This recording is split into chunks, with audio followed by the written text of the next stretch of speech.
think it's time to open this up and have a bit of a look at this intake and see if we can get it breathing a bit freer.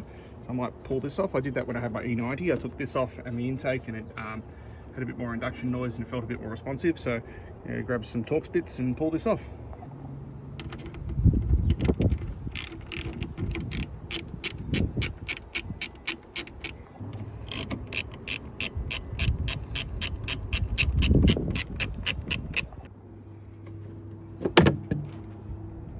Cool. So it looks like we've had a little bit of an oil leak in there somewhere, but there's your intake. Cool. Should breathe a bit freer. I'll address this rocker cover oil leak another time. I don't really care about that for now.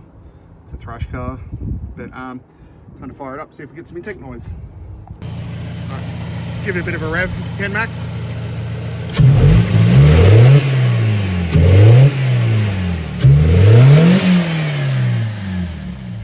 Perfect.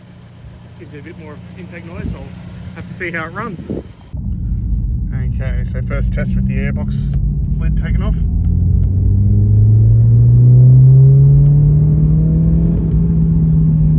Definitely got a little bit more intake noise. Not like it made much of a power difference or anything, but just feels a bit nicer.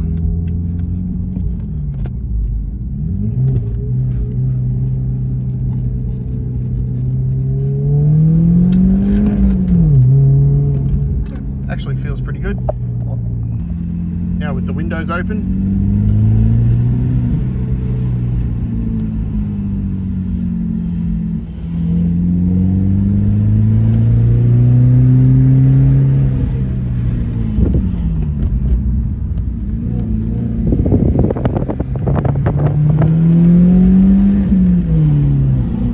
good, that makes me happy.